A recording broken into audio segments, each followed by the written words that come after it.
नमस्कार, news pulse में आप सबों का स्वागत है। मैं हूं संतोष सिंह और हम बात कर रहे हैं नीतीश और तेजस्वी के बीच रिश्तों में आई खटास का। जी हां, तस्वीर कभी भी झूठ नहीं बोलती है।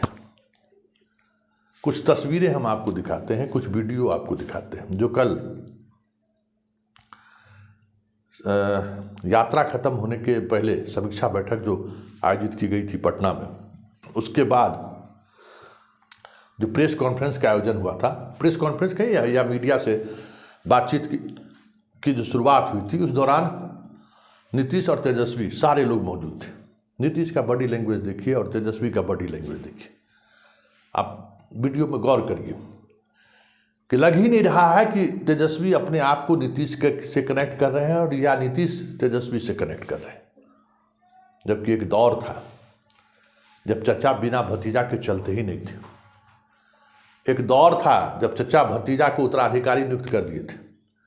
एक दौर था जब दोनों साथ फीता काटते थे। एक दौर था कि हेलीकॉप्टर में दोनों साथ बैठते थे। एक दौर था कि चचा और भतीजा के बीच इस तरीके का रिश्ता दिखता था जैसे लगता है कि बाप बेटे के बीच का रिश्ता। लेकिन वो सारा रिश्ता लगता है जैसे तार तार हो गया। लग ही नहीं रहा कि वही चाचा है और वही भतीजा है। ऐसा हुआ क्या? लेकिन पहले इस बीच कुछ बातें हैं जो आप सुनिए। नीतीश कुमार क्या कह रहे थे तेजस्वी को लेकर, किस तरीके से शपथ ग्रहण समारोह में गले लगा रहे थे बेटे को, कितना उत्साहित थे। लेकिन वो उत्साह क्यों ठंडा पड़ गया, इस पर हम चर्चा करेंगे। लेकिन जरा सुनिए कुछ पुरानी फाइल वीडियो जिनके हैं, जरा उस वीडियो में नीतीश कुमार तेजस्वी को लेकर क्या कह रहे हैं, जरा ये सुनिए। हमारे तेजस्वी जी हैं, अब इनको हम लोग बिल्कुल आगे बढ़ा करके और आगे हमको तो जितना करना था अभी सबसे आगे और हमको करना तो आगे करवाना है तो सब कुछ करवाएंगे। सब कुछ को एक एक बात समझ रहे हैं और एक एक बात को देख रहे हैं। कुछ समझ में आपको आने लगा होगा, क्योंकि देखिए इस बार कोई रघुवंश सिंह नहीं है जो रोज इनके खिलाफ। रघुवंश सिंह कद्दावर नेता थे, सुधाकर कद्दावर नेता नहीं है, उसकी हैसियत कुछ नहीं है। लेकिन रघुवंश सिंह कद्दावर नेता थे और रोजाना प्रेस कॉन्फ्रेंस करके इनके मॉडल पर चुनौती दे रहे थे। तो सुधाकर बहाना हो सकता है, सुधाकर वजह नहीं हो सकता है। अभी तक जो उन्होंने ट्रांसफर पोस्टिंग किया है तेजस्वी की तरफ से आपत्ति भरे हुई हो, लेकिन सार्वजनिक तौर पर कोई बातचीत नहीं हुई है।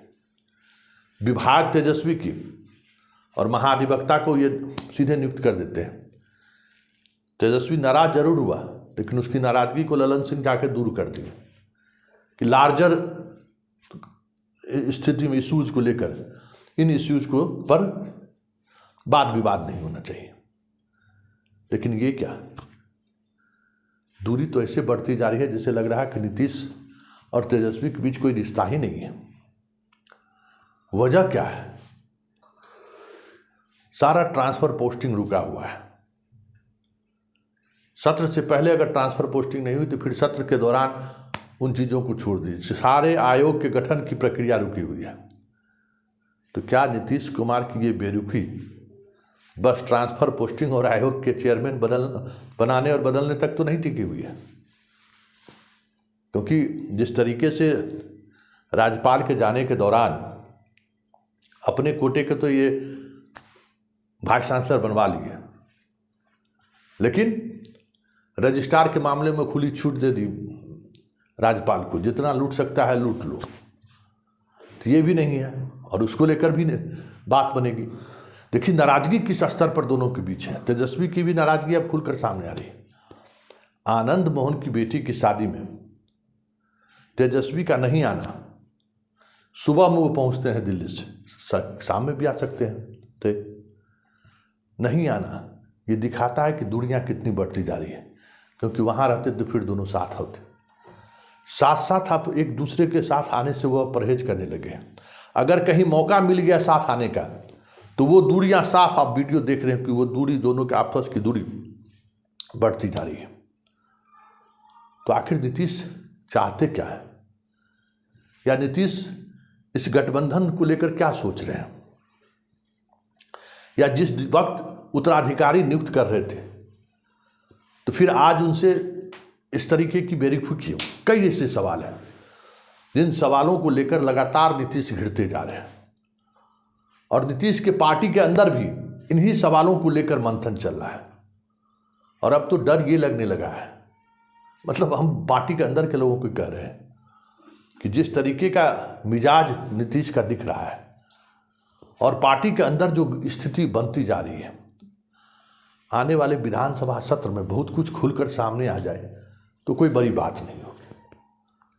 वैसे जो कुछ भी दिख रहा है उसका असर महागठबंधन के वोटरों पर भी दिखने लगा है, ये गांव-गांव में समझा जा सकता है। और नीतीश के इस आचरण से एक बार फिर से अविश्वास का माहौल पूरे बिहार में बढ़ने लगा है कि ये गठबंधन अब चंद महीनों का है।